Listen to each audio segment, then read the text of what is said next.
Vai abrindo a tua Bíblia comigo no livro de Êxodo, capítulo 17. Vai aproveitando enquanto eles se deslocam, se organizam.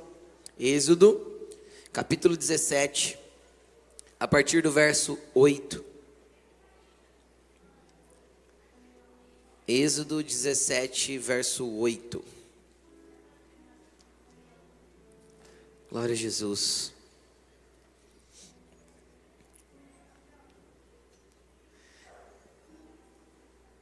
Jesus é bom, né, gente? Jesus é bom. O diabo é ruim. Nós é mais ou menos. E glória a Deus por isso. Aleluia. Êxodo, capítulo 17, versículo 8. Antes da gente ler, preste atenção aqui em mim. Nós estamos falando, se você está nos visitando pela primeira vez, acho que um mês e pouco já, né? Umas 5 semanas, a gente está falando sobre esse assunto. É uma série de mensagens chamada Kahal. E a palavra Kahal é uma palavra hebraica. Por que hebraico, pastor? Porque hebraico é a língua que foi escrita a maioria do Antigo Testamento da Bíblia. Foi escrito em hebraico e aramaico o Velho Testamento. E o que significa essa palavra? Essa palavra ela tem basicamente 2 traduções, que é congregação, a primeira tradução. E no entendimento mais amplo, numa explicação do dicionário, ela é um ajuntamento de pessoas com um propósito comum. Um ajuntamento de pessoas que têm um propósito definido, um apontamento definido. Se ela tivesse no contexto do Novo Testamento, que o Novo Testamento não foi escrito em hebraico, foi escrito em grego, ela é a palavra eclésia, que traduzido para nós é a palavra igreja. E o que significa a palavra igreja? Também uma assembleia de pessoas reunidas. Só que Kahal dá um entendimento um pouquinho mais amplo. Por quê? Porque ele fala do propósito, ele fala do apontamento, da direção. Quem está entendendo? Então nós estamos falando durante algumas semanas a importância da igreja, a importância da coletividade, a importância que tem o nós, o juntos. Isso é indispensável para a vida cristã. Isso é parte indispensável para a vida cristã. E hoje nós vamos falar, o tema da mensagem de hoje é interdependência. E o que é interdependência, pastor? Interdependência é o entendimento que temos que ter que nós não podemos viver de forma independente. O mundo prega muito sobre a independência, sim ou não? Muito. O mundo prega muito que nós temos que chegar a um momento na vida que nós temos que ter independência financeira, independência. E na palavra de Deus, na Bíblia, você não vai encontrar a palavra independência, a não ser que seja para uma entonação do mal, de coisa ruim. Entende? Você não vai ter a palavra independência, não é uma palavra que faz parte dos princípios divinos, a independência. Por quê? Porque no fundo, todo independente está querendo se desvencilhar de alguma coisa. Ele quer largar algo para trás para poder viver de forma isolada e da forma com que o seu próprio nariz aponta. Quem entende o que eu estou falando? Então, a palavra de Deus ela tem alguns princípios. Um deles é a interdependência. Uns pelos outros, uns aos outros. E é tanta arrogância nossa buscar independência, que nós somos seres que nascemos totalmente dependentes. E para mim isso é um sinal lindo. Porque quando a gente vê um bezerrinho nascer, ele nasce e fica de pé, sim ou não? Ele não precisa de ninguém para limpar as suas caquinhas. Ele já tem no automático ali o jeito dele fazer que está tudo certo, sim ou não? Ele não precisa de ninguém que o ensine a mamar lá na teta da mamãe. Ele vai, pega lá na teta da vaca e faz o que tem que fazer. Vocês já viram isso ou não? É automático, é instintivo. Só que Deus não fez isso conosco. Não fez. Deus fez com que nós dependêssemos de outras pessoas. Para que por muito tempo elas limpassem as nossas cacas. Para que por muito tempo elas nos ensinassem coisas. Você aprendeu a andar porque alguém te pegou na mão, te estimulou, sim ou não? Você aprendeu a falar porque te colocaram num meio e esticaram a tua linguagem, forçaram a tua linguagem. Porque se você tivesse sido pego, colocado numa jaula com cães, com cachorros, você não falaria. Entende o que eu estou falando? Por quê? Porque Deus nos fez para ser interdependentes e não para andar em independência. Deus nos fez para depender uns dos outros. E interdependência não é codependência. Qual que é a diferença da interdependência para a codependência? A codependência é quando eu não vivo sem o outro. Entende ou não? Quando eu não tenho capacidade de viver, capacidade emocional de viver sem o outro. Isso é uma doença, precisa ir para o psicólogo. Precisa tratar, precisa ser liberto. A codependência é maligna. A interdependência é divina. Amém, gente? Estão entendendo o que eu estou falando? O que é interessante? A independência gera competição. Todo independente compete. Por quê? Porque também somos estimulados a isso. O mercado de trabalho estimula a competição, sim ou não? A escola estimula a competição, sim ou não? Sim. A criança vai fazer educação física, ela tem que ganhar. Ela vai fazer a prova, ela tem que ter nota boa. Isso é estímulo à competição. Por quê? Porque a competição gera comparativos. E a semana passada a gente aprendeu que se eu tenho que me comparar com alguma coisa, que seja comigo mesmo. E a competição gera comparativos. E o reino de Deus não é um reino de competição. Não existe a palavra competir na Bíblia também. Entende o que eu estou falando? Não tem nenhuma instrução à competição. Pelo contrário, toda a instrução bíblica é para cooperação. Então você quer entender a tua vida cristã? Você quer entender a tua vida na terra com Jesus? Imagina uma corrida de 100 metros rasos. Aquela que o Usain Bolt corre lá, sabe qual é, né? Tem, acho que 8 raias, né? Se eu não me engano, ali na pista de atletismo. Então, ali o que vale é quem chega mais rápido, sim ou não? Sim.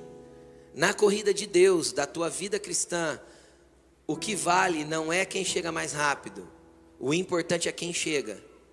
E mais importante é aquele que chega trazendo um monte de gente com ele que não tinha condições de chegar. Entende? Não é a velocidade que importa para Deus. É a continuidade. Por isso que nas cartas que a gente lê em Apocalipse, capítulo 2, capítulo 3, as chamadas 7 cartas das igrejas do Apocalipse, todas elas vão ter uma frase em comum, que é: aquele que perseverar até o fim. Porque o reino de Deus é um reino que você persevera até o fim. Não é um reino de velocidade, é um reino de constância. Não é um reino de competição, é um reino de cooperação. Não é um reino de comparação, é um reino de ajuda e auxílio. Esse é o reino de Deus. É diferente do reino dos homens, né?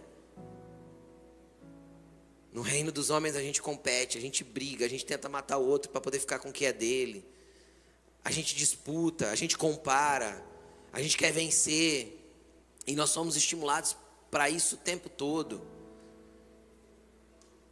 Você tem que entender o seguinte: quem quer ser um vencedor aqui diz amém? Você consegue entender que todo vencedor tem que ter um derrotado para ele ser vencedor? Já parou para pensar nisso ou não? Ninguém vence se não está vencendo alguém ou alguma coisa. Tem que ter um derrotado do lado. Então você se coloca como vencedor. Tem que ter alguém que está perdendo para você estar ganhando.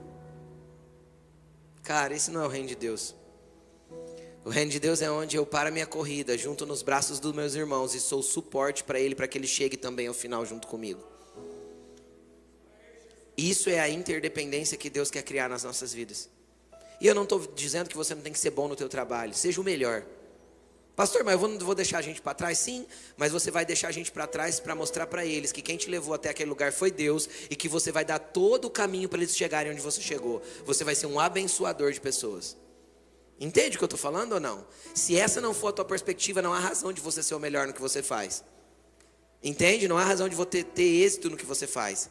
Se não for para abençoar pessoas, para trazer pessoas contigo, qual que é a razão de Deus te dar o que está te dando? Se não for para mim compartilhar com você tudo que Deus tem me dado, qual que é a razão dele me dar? Se não for para você compartilhar a unção que você tem recebido aqui, para que serve a unção? Para você ficar na sua casa com os pés para cima falando, uau, como o culto foi poderoso ontem? Entende o que eu estou falando? A gente se torna uma represa espiritual, cara. Onde é só para mim, é o meu umbigo primeiro, é o que eu preciso primeiro e o outro fica. Então compartilhe o que Deus tem te dado, mas pastor, eu tenho tão pouco, estou precisando tanto para mim. É onde eu gosto muito da frase de Pedro e João em Atos capítulo 3, quando eles curam um aleijado na porta do templo. Pedro olha para aquele aleijado e diz, eu não tenho prata. Ele fala nós, né? Ele e João, nós não temos prata e não temos ouro, mas o que temos te damos. Não importa o quanto você tenha, importa o quanto você disponibiliza do que você tem. Entende? Então disponibiliza o que você tem para o reino de Deus, para abençoar as pessoas, porque o que você tem vai multiplicar. Quanto mais você compartilha, mais multiplica. Quanto mais você dá, mais você tem. Porque é a parábola dos talentos. Lembra do cara que recebeu 5, do que recebeu 2, do que recebeu 1? Um guardou para si, os outros foram lá e fizeram multiplicar. Como que eu multiplico? Disponibilizando o talento que Deus me deu. Amém? Isso é interdependência.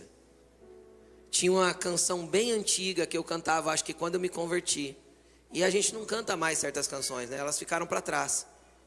E ela dizia assim, ó, eu preciso de você, você precisa de mim, nós precisamos de Cristo até o fim.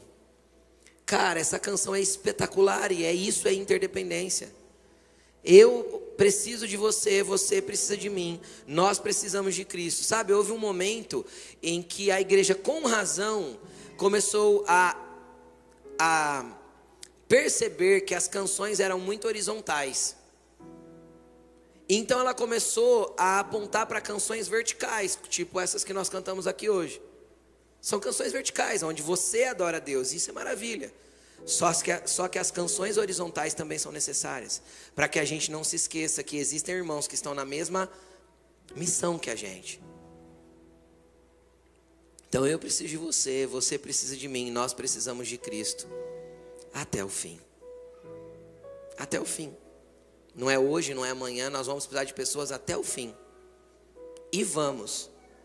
Sim ou não? Quem vai ficar velho aqui? Eu espero ficar bem velhinho. Quem na velhice vai precisar de alguém aqui? Pronto. Se você não quer depender de ninguém na vida mais, morra cedo. Não é isso? Ninguém quer morrer cedo, então nós vamos entender que lá na velhice nós vamos precisar de pessoas de novo. A gente precisa aprender essas coisas. Hoje está fazendo 1 ano que eu sofri um acidente, né, o ano passado, foi dia 9 de julho. E uma das coisas que eu mais aprendi, dentro daquele processo que eu vivi de estar 2 meses numa cadeira de rodas e tudo mais, foi o quanto a gente precisa das pessoas. Muito. A gente aprende a pedir favor para qualquer pessoa na rua. E é lindo como as pessoas são dispostas a ajudar. Isso é muito lindo. Qualquer um te ajuda. O problema é que a gente não tem humildade para pedir ajuda. Então parece que as pessoas são indiferentes. Não é verdade. Entende? Elas só são indiferentes porque elas não sabem se nós estamos dispostos a aceitar a ajuda que elas estão oferecendo. Então o Senhor quer tratar isso nos nossos corações. Vamos para o texto bíblico? Êxodo 17, versículo 8. Nós vamos continuar exatamente da onde paramos a semana passada. Para quem não estava a semana passada, você pode ver a pregação no YouTube, né? O nome da pregação da semana passada, eu já esqueci. Não deixe ninguém para trás. É isso mesmo. Não deixe ninguém para trás. Da semana anterior foi É Só Avançar. Pode procurar essas mensagens no YouTube que uma conecta a outra. Mas vamos lá. Eles estavam no deserto e foram atacados pelos amalequitas e vários morreram porque ficaram para trás. Se desconectaram das pessoas, né? Ficaram afastados e acabaram morrendo. Quem lembra do que eu falei a semana passada? O que aconteceu logo em seguida? Versículo 8. Sucedeu que os amalequitas vieram atacar os israelitas. Projetou? Sim. os israelitas em Refidim. Então Moisés disse a Josué: escolha alguns dos nossos homens. Fala assim comigo: alguns. Vamos continuar. Alguns dos nossos homens e lute contra os amalequitas. Amanhã tomarei posição no alto da colina, com a vara de Deus nas mãos. Josué foi então lutar contra os amalequitas, conforme Moisés tinha ordenado. Moisés, Arão e Hur, porém, subiram ao alto da colina. Enquanto Moisés mantinha as mãos erguidas, os israelitas venciam. Quando, porém, as abaixava, os amalequitas venciam. Quando as mãos de Moisés já estavam cansadas, eles pegaram uma pedra e a colocaram debaixo dele, para que ele se assentasse. Arão e Hur mantiveram as mãos erguidas as mãos de Moisés, um de cada lado, de modo que as mãos permaneceram firmes até o pôr do sol. Josué derrotou o exército amalequita ao fio da espada. Amém? O que aconteceu? O inimigo percebeu que as famílias pararam de ficar para trás. Eu acredito que depois de terem sido atacadas algumas famílias, eles devem ter se reorganizado para não deixar ninguém para trás, como foi ensinado semana passada. O que aconteceu com isso? Quando eles estavam perto do Monte Sinai, em Refidim, os amalequitas vieram de frente, vieram para atacar agora a comunidade. E aí eu quero trazer uma percepção para você de interdependência nesse texto, de coletividade, de como é o corpo de Cristo, de como é a comunidade de Deus. Preste atenção no que aconteceu aqui. Moisés chegou em Josué e falou assim: escolha alguns dos nossos homens. Foi todo mundo para a guerra? Não. Então vamos lá, imagina que eles estão ali, aquele monte de família peregrinando no deserto, milhões de pessoas, 2 milhões pelo menos. Alguns homens são escolhidos para ir para a guerra, e os outros homens ficaram onde? Responde assim comigo: em casa. É isso, nas tendas deles. Entende? Parece egoísta, sim ou não? Parece, mas deixa eu te explicar uma coisa. Tem a ver com saber qual é a minha posição dentro do corpo. Quando eu sei a minha posição dentro do coletivo, eu não vou me intrometer em assuntos que não são meus. Eu não vou entrar em lugares que Deus não me chamou para estar. Eu vou saber atuar naquilo que Deus colocou nas minhas mãos para fazer. Então, a primeira coisa que a gente tem que perceber: alguns homens foram para a guerra. E aí eu quero te chamar a atenção de uma coisa que eu já falei aqui. Eles saíram de lá como escravos, carregando o quê? Potes, panelas, comida, criança, boi, ovelha. Era um negócio ainda meio desajustado. Eles estavam nos primeiros dias de peregrinação pelo deserto. E, indiscutivelmente, eu acredito que havia espadas, porque está escrito aqui que Josué derrotou o exército de Amaleque a fio da espada. Mas não haviam muitas. Por quê? Porque escravo não podia ter espada. Se você fosse dos egípcios, você ia deixar os teus escravos ter espada? Não. Acredito eu que no momento que eles foram sair do Egito, que eles pediram os presentes, eles ganharam algumas armas. Lembra que eles pediram os presentes? Deus, sabendo da provisão que tinha que dar, preparou que eles levassem algumas armas. Então alguns homens com algumas armas foram para a batalha. E aí a gente vê um outro posicionamento. Nós vemos Moisés subindo no alto da montanha. Então vamos lá. Quem liderou a batalha? Josué. Foi sozinho? Foi independente? Não. Foi debaixo de uma ordem, de uma autoridade do seu líder. Foi munido de relacionamentos de homens junto com ele para vencer aquela guerra. Depois, Moisés vai para onde? Para o alto da montanha. O que Moisés estava fazendo lá? Acredito eu que intercedendo. Clamando para que Deus agisse. Por que Deus tinha que agir? Porque no momento que Deus me coloca num ambiente no qual eu não sou habilitado, é onde toda a minha vulnerabilidade aparece diante dele, e eu preciso depender 100% de Deus. Esses homens eram escravos. Sabe o que eles sabiam fazer? Tijolo. Sabe o que eles sabiam fazer? Pirâmide. Sabe o que eles sabiam fazer? Amassar barro com palha para fazer tijolo. Mais nada. Eles sabiam lutar? Eles foram treinados para a guerra? É óbvio que não, eles eram escravos. Então a dependência de Deus ali era muito grande. Quem já se viu numa situação que dependeu completamente de Deus aí? Aí a gente fica desesperado.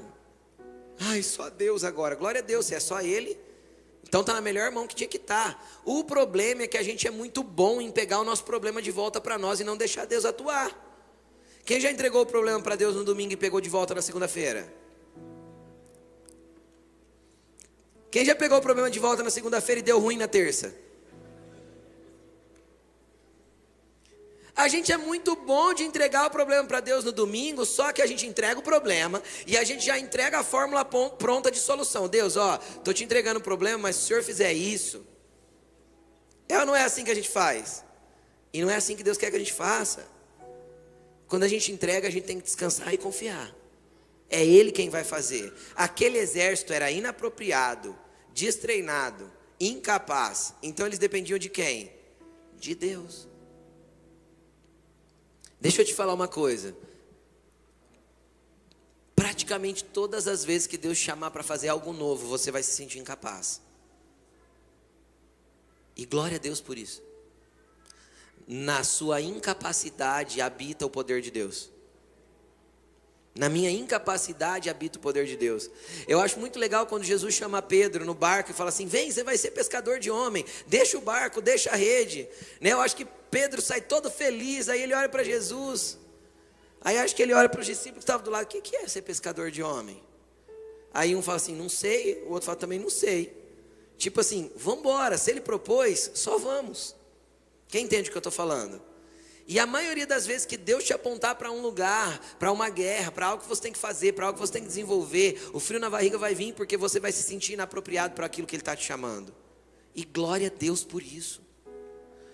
Porque onde há fraqueza em você, habita o poder de Deus e atua a vontade dEle para que o poder dEle se manifeste. Sabe por quê? Porque aí não tem independência. Tem o oposto. Uma dependência completa de que é Deus que está fazendo. Entende? Esse é o lugar que Deus quer que a gente esteja. E aí o que aconteceu? Moisés, sabendo dessa fraqueza, ele sobe para a montanha. Vamos orar por esse povo. Então ele sobe lá e ele começa a levantar as mãos e interceder. E aí acontece algo muito interessante, que é para nós um reflexo, uma sombra, né? É para nós uma leitura de uma sombra daquilo que se manifesta como realidade dentro da aliança que nós temos com Cristo. Enquanto tem alguém com as mãos levantadas intercedendo, a vitória para o coletivo. Entende ou não? Quando nós tiramos a mão da intercessão e paramos de orar, o coletivo começa a perder. Quem está entendendo o que eu estou falando? Então isso já nos mostra um princípio muito importante. Ore pelo seu irmão. Nós vamos entender isso daqui a pouco. Há necessidade que nós aprendamos a orar uns pelos outros. Ajudar os nossos irmãos nas suas dificuldades. E aí o que acontece? Moisés também não... Josué não vai para a guerra sozinho, mas Moisés também não sobe para o monte sozinho. Sobe? Não, ele leva Arão e Hur. Então na hora que ele viu que precisava de intercessores, o que ele falou? Vão comigo. Sobe lá para o monte comigo, porque eu não sei se os meninos vão dar conta aqui embaixo não, vamos orar. Quem está entendendo o que eu estou falando? Josué era um jovem de 20 anos, praticamente. Entende? Então vamos orar. E eles foram orar. E enquanto eles se mantiveram no lugar de oração, num lugar de posicionamento, houve vitória para o coletivo. Aí você pode perguntar assim: pastor, e os caras que ficaram na tenda, ficaram fazendo nada? Você está muito enganado. Porque cada um sabe que sabe o seu lugar, tem coisas para se fazer. Eles guerrearam de cedo até o pôr do sol. Quando eles chegaram, eles estavam com fome? Então tinha gente preparando comida para um exército. Tinha gente preparando a enfermaria, com ataduras, com bálsamo, com coisas para curar as feridas daqueles que se machucaram na batalha, porque uma batalha machuca. Sim ou não? Então tinham outras pessoas que estavam nas tendas, mas não estavam ali dormindo. Estavam se preparando para receber de volta aquilo que traria vitória para o todo. Então a interdependência faz com que nós começamos a perceber qual é o nosso lugar no corpo de Cristo. Qual é o nosso lugar na igreja de Deus, o que Ele tem para nós. E eu sei que tem alguns aqui pensando assim: pastor, eu acho que eu não sou nada. Querido, deixa eu te explicar uma coisa: Deus não cria ninguém para inutilidade. Ele tem um propósito para a sua vida. Às vezes você só não percebeu ainda. Pastor, e quando eu não percebi, o que eu faço? Começa servindo. Porque quando a gente começa a servir, a gente começa a disponibilizar o nosso talento. E disponibilizando o nosso talento, Deus começa a multiplicar e nos dar a direção exata daquilo que nós somos dentro do corpo. Então eu vou entendendo onde é o meu lugar e aquilo que eu faço com maior excelência. Entende? Para servir o corpo. E aí, obviamente, quando eu falo de servir o corpo, eu não falo necessariamente apenas de serviços eclesiásticos, serviços dentro da igreja. Por quê? Porque às vezes Deus te chamou, por exemplo, como eu disse agora há pouco, para ser um empresário de sucesso. E o teu sucesso lá no teu ambiente vai gerar testemunho que você pode olhar para todo mundo e dizer assim, ó, não há capacidade em mim, tudo que vocês estão vendo aqui foi o Cristo que gerou, através da minha vida, eu dependo dele para isso. E você vai poder compartilhar isso com muitas pessoas, por quê? Porque o teu sucesso te deixa ter voz para falar que foi ele. Entende o que eu estou falando? E às vezes é para esses ambientes que Jesus te chamou. Você só precisa aprender a manifestar o reino de Deus nos ambientes que Deus te coloca, com aquilo que Ele te deu. Qual é a habilidade que você sabe que você já tem? E que as pessoas param para te ouvir dentro da habilidade que Ele te deu, ou param para te ver dentro da habilidade que Ele te deu. Consegue entender o que eu estou falando? Manifeste o Cristo ali, seja alguém que está manifestando o reino de Deus dentro daquele lugar, dentro do ambiente que você está inserido. A gente só não pode se colocar num lugar de inutilidade voluntária. Entende? A inutilidade voluntária é perigosa. Por quê? Porque é como se eu dissesse para o meu Criador, sei para que fui criado, mas prefiro não fazer o que o Senhor me criou para ser. Entende? Então nós temos que nos disponibilizar para Jesus no ambiente que Jesus nos colocou. Cada um tem o seu lugar, um está no alto da montanha, o outro está segurando uma mão, o outro está segurando a outra, tem gente com espada, tem gente preparando a comida, tem gente preparando a enfermaria. Estão entendendo o que eu estou falando? Tem pessoas, é o todo que se movimenta. Isso é a interdependência, isso é corpo de Cristo. Eu não posso olhar para o meu pulmão e exigir que ele bata como o meu coração. Vai dar ruim, sim ou não? E eu não posso olhar para o meu pé e dizer, porque você não é mão, você não é do corpo, disse o apóstolo Paulo. Há uma graça poderosa e um poder gigantesco em ser diferente, em ser coletivo, em ser plural. Isso é a graça do reino de Deus. Aí você pode falar assim, nossa pastor, que graça sem graça, pessoa é tão difícil. Mas sabe por que as pessoas são difíceis? Deus coloca pessoas difíceis perto de nós porque a gente ora para aprender a amar. Quem já orou para aprender a amar? Quando a gente ora para aprender a amar, Deus coloca o que perto de nós? Pessoas não amáveis. Porque pessoas amáveis é fácil amar. Quando a gente ora que precisa de paciência, Senhor, me dá paciência. O que Deus dá para nós? Pessoas que nos tiram a paciência. Essa é a graça do reino de Deus.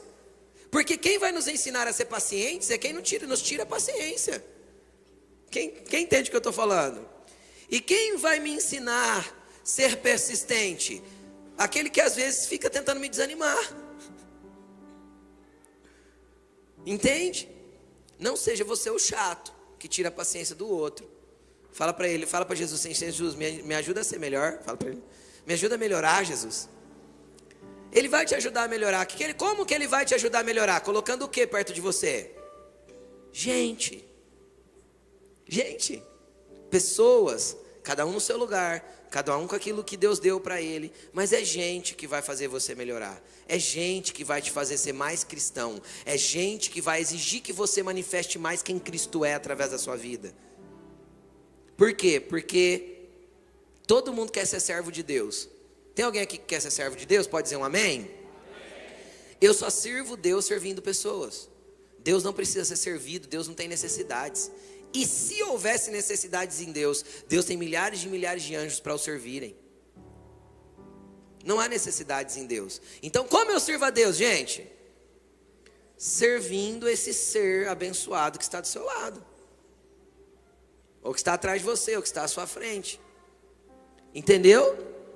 Então a gente serve a Deus servindo pessoas. E aí você quer ver uma hora que o ser humano fica extremamente irritado, bravo, quando a gente se sente usado pelas pessoas.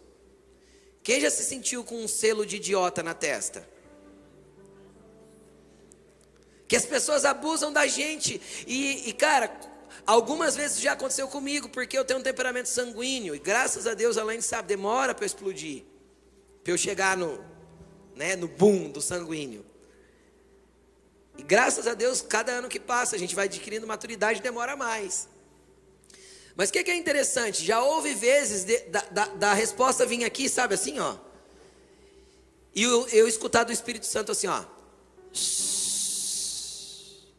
Tipo, não fala nada. Deixem eles te tratarem como idiota. Entende? Você dá um passo para trás e fala, tá bom, Jesus, né? Lá dentro você fala, tá bom, que raiva.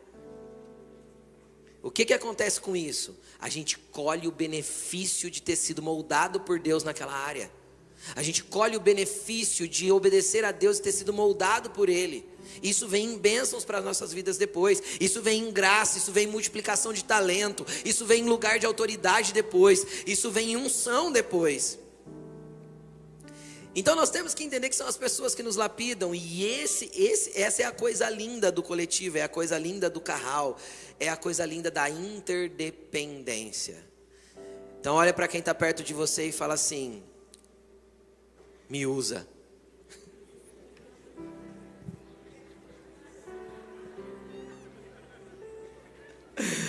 Ai, aleluia. Não é fácil falar isso, né?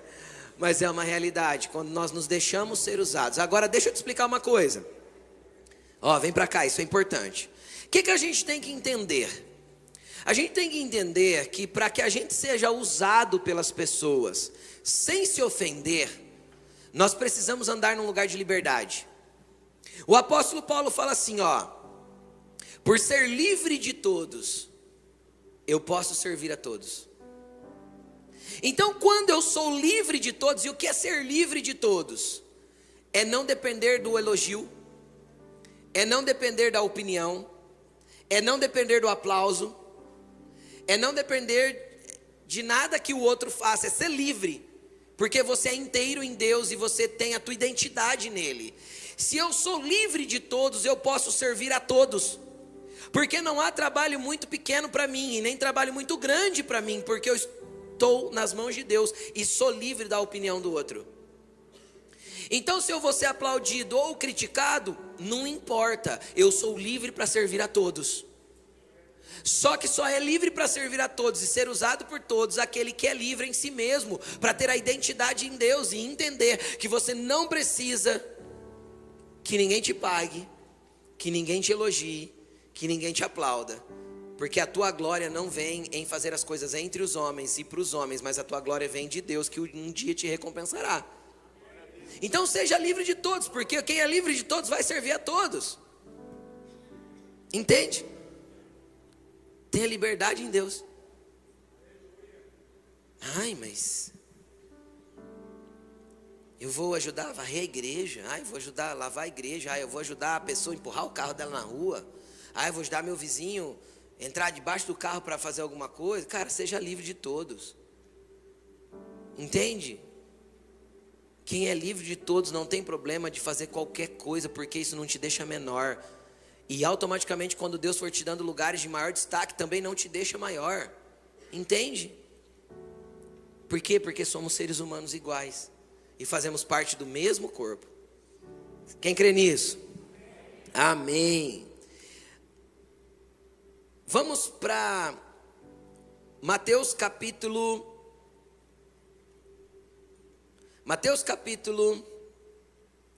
26. Não, peraí, Efésios 4,15 primeiro.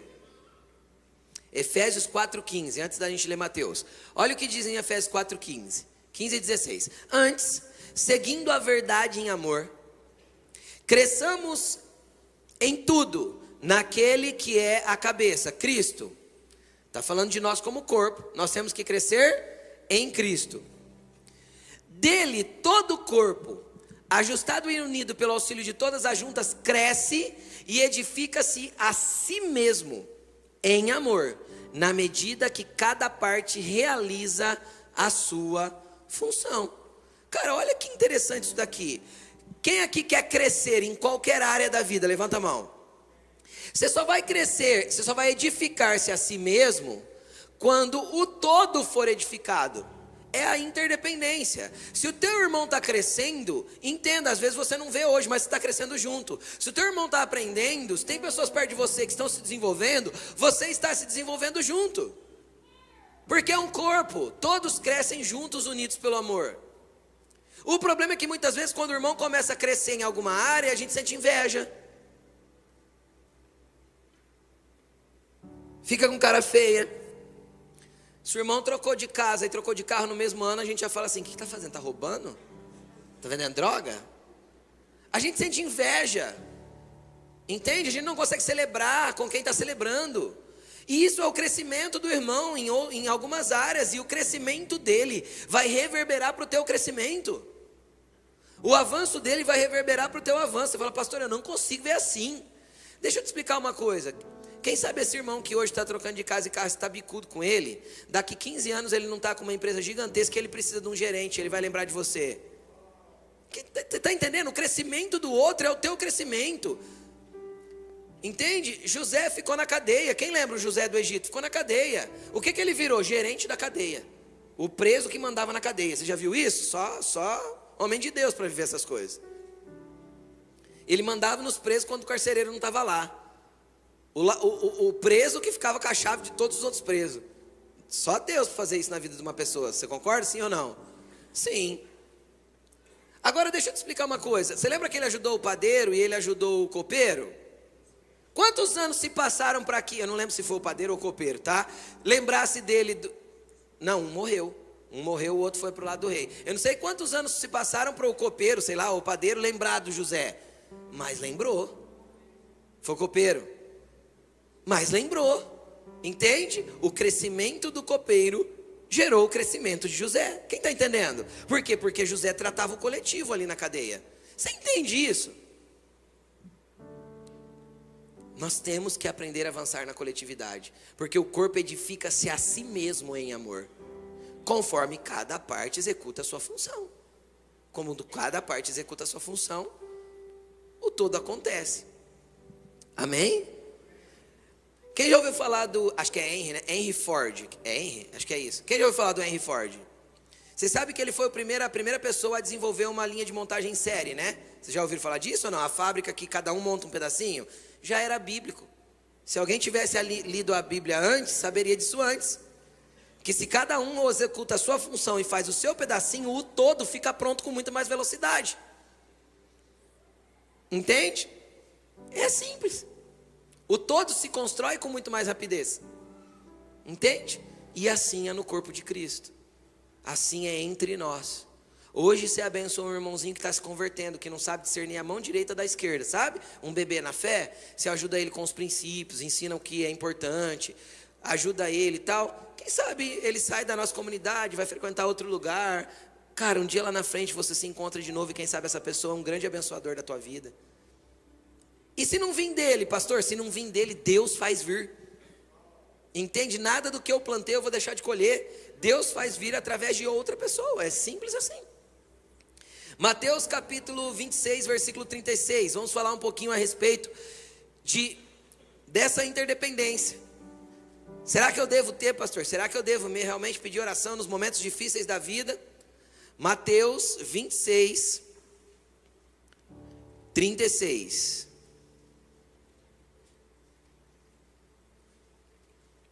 Diz assim: então Jesus foi com seus discípulos para um lugar chamado Getsêmani, e lhes disse: sentem-se aqui enquanto vou ali orar. Levando consigo Pedro e os dois filhos de Zebedeu, Tiago e João, começou a entristecer-se e a angustiar-se. Disse-lhes então: a minha alma está profundamente triste, numa tristeza mortal. Fiquem aqui e vigiem comigo. Vamos continuar lendo o texto, segura aí. Presta atenção. Jesus tinha falta de fé? Jesus tinha problema de identidade?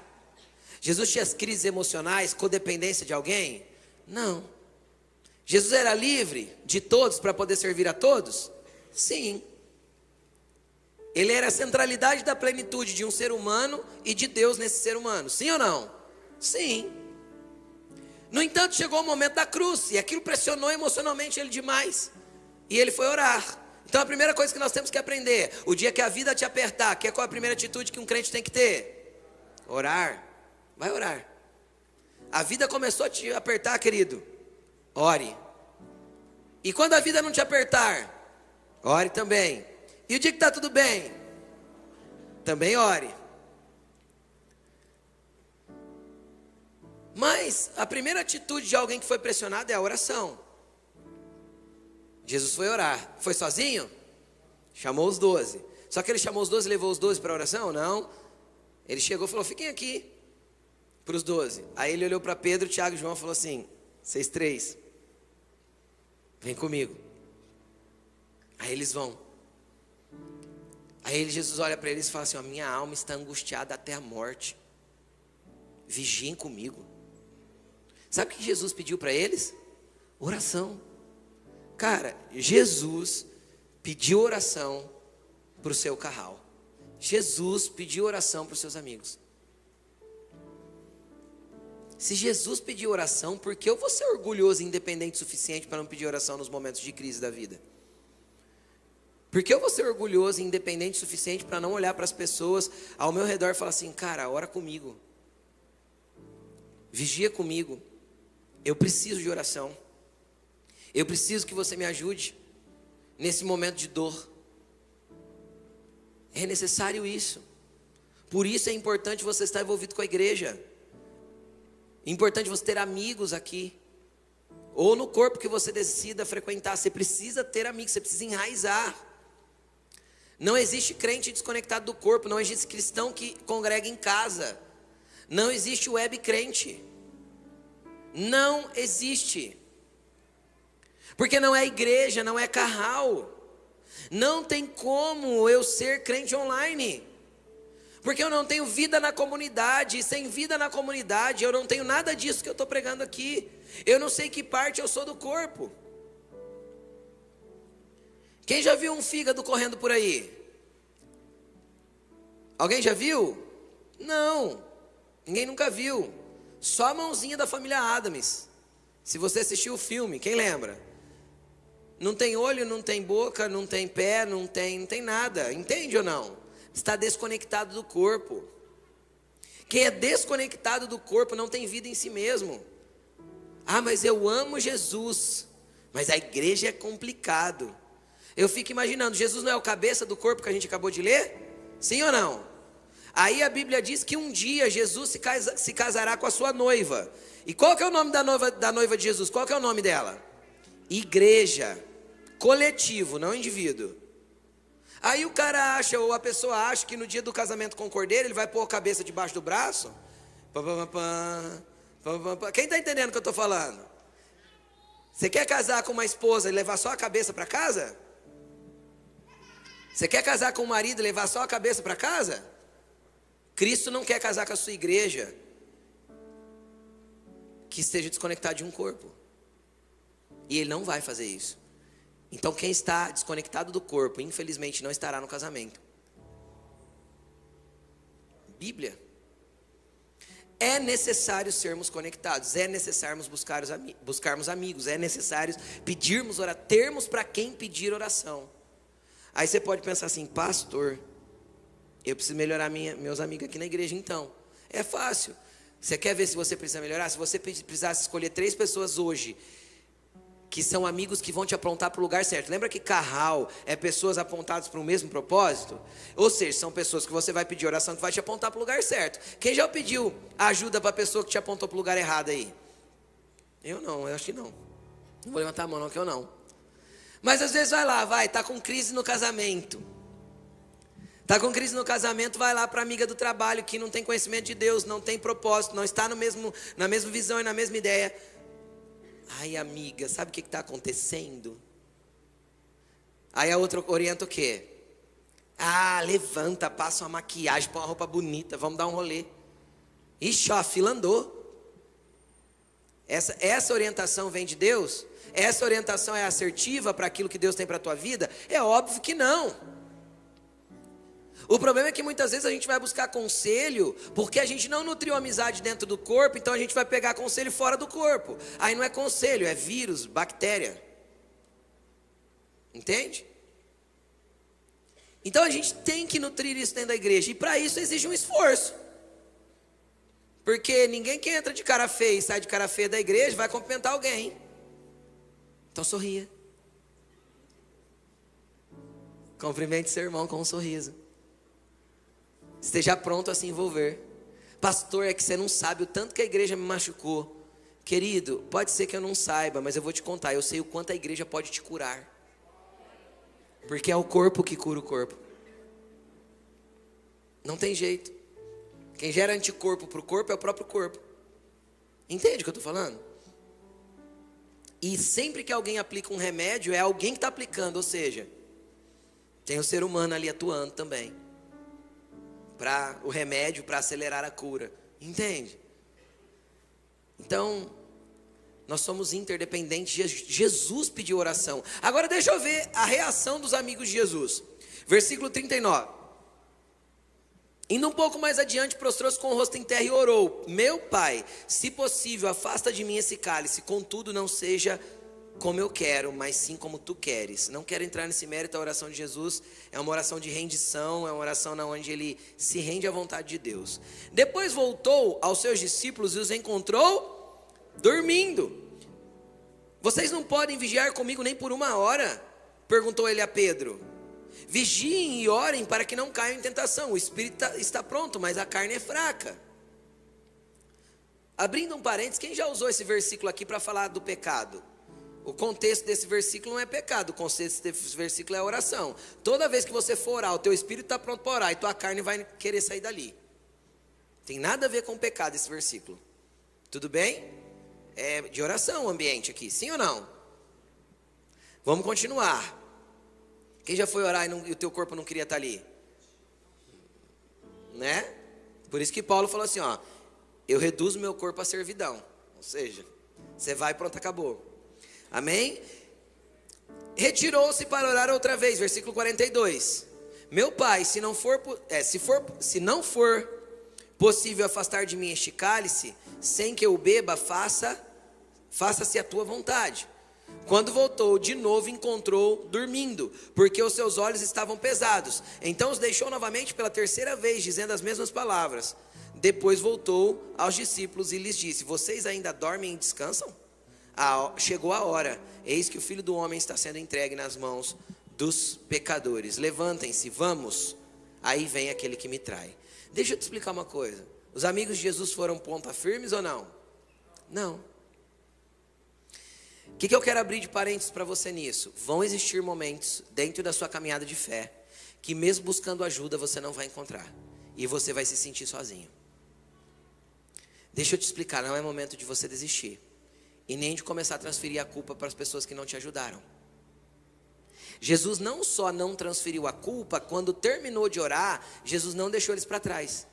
Jesus não tirou o lugar deles. Jesus olhou e falou assim, já que vocês dormiram, acorda, chegou a hora, vamos? Jesus não olhou para eles e falou assim, já que vocês dormiram, então vocês ficam. Porque na hora que eu precisei, vocês não me ajudaram. Olha como vocês são. Faz 3 anos que eu ensino vocês, 3 anos e meio que eu ensino vocês. Onde já se viu isso? Pelo amor de Deus, parece que eu não fiz nada para vocês. Foi isso que Jesus fez? Não. A gente normalmente começa a ficar bravo quando as pessoas não respondem aquilo que nós gostaríamos que elas respondessem. Vão existir momentos na sua caminhada de fé que será você e Deus. E aí você pode pedir ajuda, pode pedir clamor. As pessoas vão dormir perto de você e você vai falar, não é possível que as pessoas não estão vendo. Por quê? Porque são guerras que você tem que viver dentro do propósito que Deus tem para a tua vida. Isso vai acontecer. Não se decepcione com as pessoas. Não as cobre daquilo que você não recebeu, ou daquilo que você deu um dia e agora está cobrando. Deixa eu falar mais uma coisa. O que é o problema disso? É que a precificação do bem já é mal. Entende ou não? Quando eu coloco o preço no bem que fiz para alguém, eu já estou com o coração maligno. Eu já estou no lugar errado. Então aquilo que eu fiz para as pessoas, eu não tenho que esperar nada em troca. Como eu servi, as milhas que eu andei, as vezes que eu aconselhei, os momentos que eu deixei, cara, faça em segredo, faça sem postar, faça para que ninguém veja, para que o teu Deus te veja.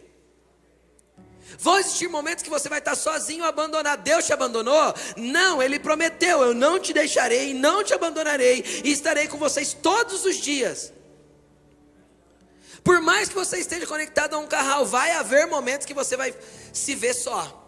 Por quê? Porque aquela é a tua luta, é a tua provação. E você às vezes pede socorro daqui, pede ajuda de lá, mas cara, são ambientes que você tem que passar.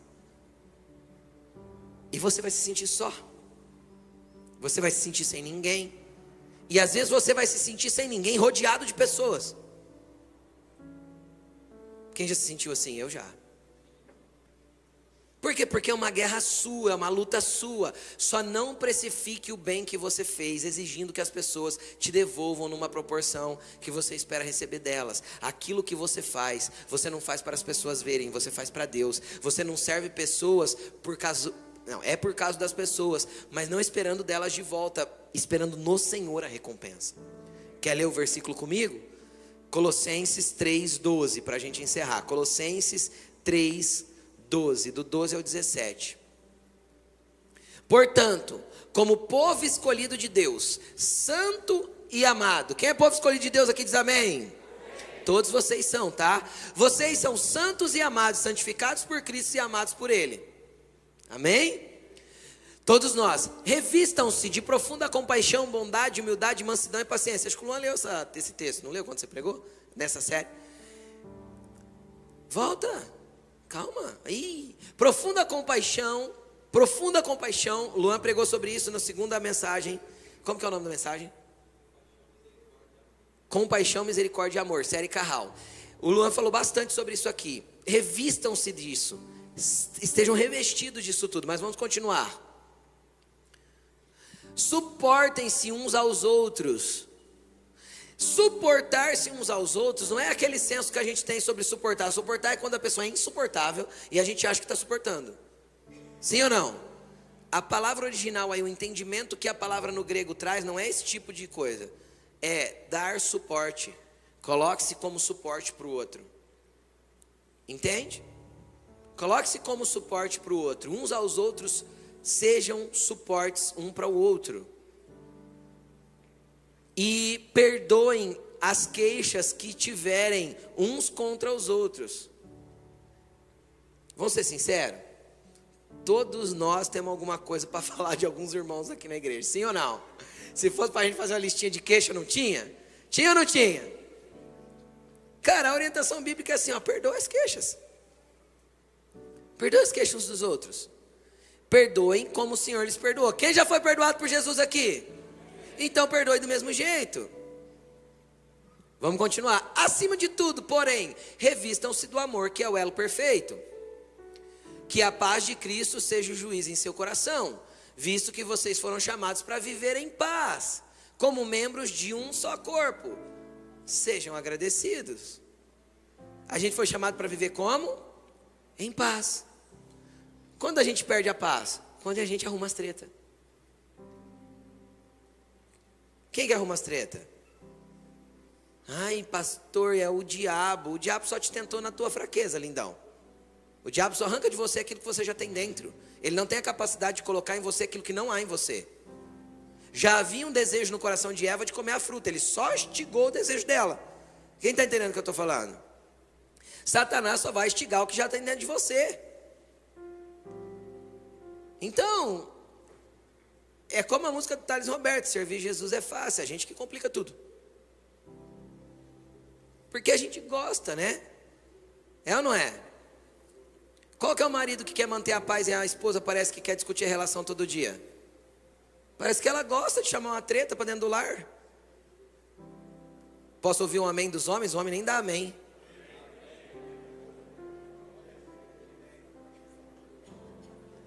Tudo que o homem quer quando chega em casa, o que é, gente? Vamos ser sinceros, o que a gente quer? Paz. É ou não é? E a esposa? Contar todos os problemas do dia. Faz parte, ouça ela. E todas as vezes que a esposa veio contar todos os problemas do dia, deixa eu contar uma coisa para você, homem. Ela não quer a sua opinião. Ela só quer o teu ouvido. Ela nunca pediu sua opinião. Ela não quer a sua opinião, ela não quer uma fórmula pronta. E ela não quer que você resolva o problema para ela. Ela só quer que você ouça. Entendeu? O problema é quando pela paz em casa o homem começa a ceder o lugar de governo e a mulher começa a entrar num lugar de governo porque ela impõe para ele coisas que ela sabe que ele não quer fazer. Aí é maligno. Então vamos trabalhar para viver em paz. Olha para a pessoa que está do teu lado, você tem esposa e marido, e fala assim: vamos viver em paz, vamos viver em paz.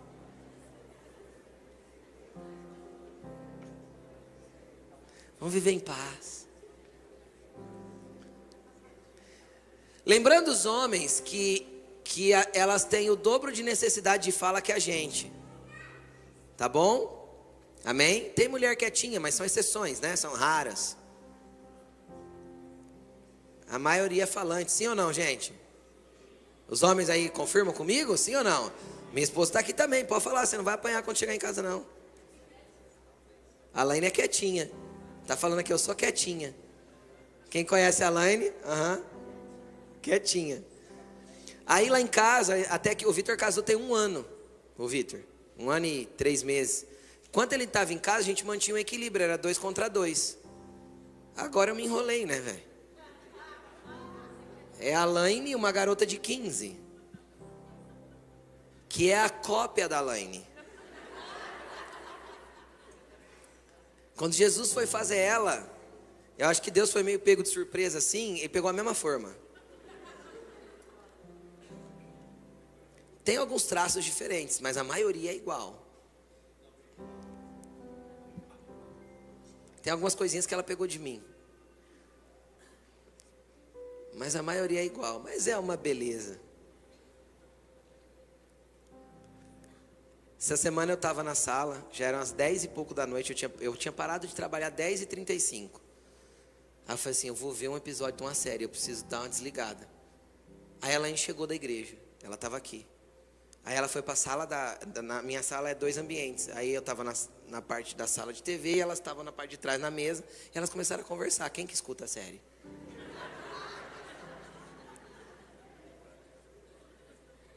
Aí eu pausei. Falei assim, vocês poderiam ir conversar no quarto, por favor? Para que eu possa terminar de assistir esse episódio da série, antes de deitar? Ah, Jesus. Mulheres, né, gente? Mas homem é problemático também, sim ou não? Sim, claro que é. Sim, vocês estão falando, mas vocês não têm nem do que apontar os nossos defeitos. Vamos continuar, não vamos falar, deixa para o encontro, que dia que é o papo de casais? 29 desse mês, 3 horas da tarde, tem papo de casais, tá bom? Por que 3 horas da tarde, pastor? Para você não perder a night. Entendeu ou não? Termina o papo, já fica no clima e vai pra night com a esposa. Delega os filhos lá, amém? A importância, o tema, misericórdia. Eu nem sabia do tema. A importância da comunicação. Qual que é um dos problemas dos homens? O homem não fala. Homem não fala, não se comunica. Ele está fazendo as coisas, a esposa fala assim, mas que você está fazendo isso? Mas eu falei para você, falou nada. Esqueceu. Homem faz isso? Imagina, de jeito nenhum. Só os homens lá da Noruega faz isso. Amém? Vamos continuar, gente, vamos voltar para a palavra. Onde a gente estava? Vivam em paz, sendo membros de um só corpo, sejam agradecidos, versículo 16. Habite ricamente em vocês a palavra de Cristo. Estudem a palavra. Ensinem-se e aconselhem uns aos outros. Ó a interdependência. Quem tem, ensine, aconselhe ao outro, tá? É uns pelos outros, com toda sabedoria. Cantem salmos, hinos e cânticos espirituais, com gratidão a Deus em seu coração. 17. Tudo o que fizerem, seja em palavra, seja em ação, façam em nome do Senhor Jesus, dando por meio dele graças ao Pai. Vai para o verso 23, por favor. 23. Tudo o que fizerem, façam de todo o coração, como para o Senhor e não para os homens. Aí vem o que eu estava falando. Quando eu entendo que aquilo que eu servi o meu irmão, eu estou servindo ao Senhor, eu não vou esperar dele o pagamento. Eu não vou esperar dele que ele me dê de volta. Eu não vou precificar o bem que eu fiz. Porque a precificação do bem é a origem do mal. Quando eu precifico o bem, eu passo a cobrar o bem que fiz. Eu já não tenho galardão disso, eu já não tenho recompensa eterna disso, porque eu estou esperando dos homens a recompensa. Então eu não posso precificar o bem que eu fiz para o outro. Pastor, que eu ajudei tanto, eu esperava pelo menos um obrigado. Esperou errado. Espere no Senhor. Faça como para o Senhor, porque a hora que o Senhor te recompensar, meu amigo, a recompensa do Senhor é grande, mas muito maior do que a gente possa esperar. Muito maior. Então faça sem esperar nada em troca. Faça sem esperar nada entre os homens. Faça sabendo que você está fazendo para o Senhor. Ajude, estenda a mão, aconselhe, ensine, ame. Vá à segunda milha, vá à terceira. Não precisa de holofote, não precisa de rede social, não precisa de aplauso, não precisa que ninguém esteja vendo o que você está fazendo. Deixa Deus ver. O que tua mão direita fizer, que a esquerda não saiba. Não é isso que Jesus ensinou? Deixa as pessoas acharem que não está acontecendo. Não importa, seja livre de todos, para que você possa servir a todos. Só faça. Ame, aconselhe, sente, toma um cafezinho, bata um papo, abençoe, dê, sirva. Porque isso, a recompensa vem de Deus e não tem como não vir. Não tem como Deus não fazer coisas incríveis na sua vida que você fala, Deus, eu nem acredito que eu estou vivendo isso. Não tem como Ele te levar a ser um pescador de homens, mesmo que você não entenda nada. Quem está entendendo o que eu estou falando? Então sirva, abençoe. Pastor, eu queria tanto conversar um pouquinho. Chama ele para um café, pastor, mas e aí? Pague o café para ele, sabe assim? Isso é de Deus. Chama para almoçar. Chama para caminhar junto. Vá para a academia junto. Só seja uma bênção na vida de alguém. Desenvolva amigos, tenha relacionamentos. E no momento da dificuldade, você vai encontrar irmãos. Porque Salomão disse assim, ó, em todo tempo o amigo ama, mas na angústia nascem os irmãos. Porque no momento da angústia você vai saber quem vai estar pronto para orar com você e quem vai fugir do ambiente. Entende ou não? Ai, cancelar eles agora, misericórdia, fugiu no momento que eu mais precisei. Não precifique o bem. Entende? E nem tire o lugar. Jesus saiu dali, chamou os três e falou, bora? Vamos continuar. Vocês não oraram, não sentiram a minha dor comigo, mas vamos, levanta, vamos embora. Não adianta vocês ficarem aí, a gente tem que continuar junto. Não deixe as pessoas para trás, porque elas não reagiram do jeito que você esperava, não amaram do jeito que você esperava. Então o que eu te aconselho? Diminua suas expectativas e reverta suas expectativas todas para Deus. Entendeu? Vire as suas expectativas todas para Jesus. Sabe por quê? Porque a expectativa é a base da frustração. E a frustração gera feridas. Aí tem mais um decepcionado com a igreja. Vai se decepcionar mesmo. Por quê? Porque criou expectativas. Entende o que eu estou falando? Sirva as pessoas como o Senhor e não os homens. Mire para cima. De lá não falha, querido. Ah, mas não falha. Deus é justo. Tudo que você planta, você colhe. Não precifique. Ai, mas eu ajudei tanto, pastor. Agora está me traindo. Não precifique o bem que você fez. Entendeu? Só continua. Só insista, persista. Amém? Coloque-se de pé.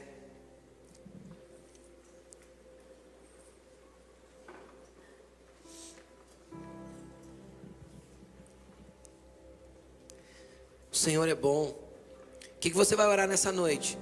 Primeiro de tudo, se arrependendo por todas as vezes que você precificou o bem. Primeira coisa, Senhor, me perdoa pelas vezes que eu cobrei as pessoas de reagirem do jeito que eu esperava. Me perdoa pelas vezes que eu joguei na cara de alguém, Jesus, aquilo que eu fiz por elas. Me perdoa pelas vezes que tudo que eu fiz, Jesus, mesmo sendo traído, incompreendido, mesmo não sendo valorizado e transformando o bem que fiz em mal, Senhor, eu não vou pôr preço, porque eu vou continuar amando. Mesmo que não reconheça o meu amor, está tudo bem. Tem tanta gente que não reconhece o amor de Cristo e Ele não deixa de amá-las. Entende? Não é porque a pessoa decidiu andar longe de Jesus que Jesus parou de amar elas. Não é porque a pessoa decidiu andar longe de você e fez tudo errado que você tem que precificar o bem que você fez e cancelar as pessoas e tirá-las do seu coração. Só ame. Cadê cada um tem as suas escolhas, cada um entende o seu cristianismo do jeito que quiser. É só continuar, é só orar, é só avançar. Então a primeira coisa é peça perdão pelas vezes que você precificou bem, porque todos nós em algum momento fizemos isso. Segundo ponto, Senhor, me ensina a amar o meu irmão e estender a mão para ele. Me ensina a ser perceptivo, me ensina a ir mais um pouco, a fazer mais um pouco. O Senhor te recompensará.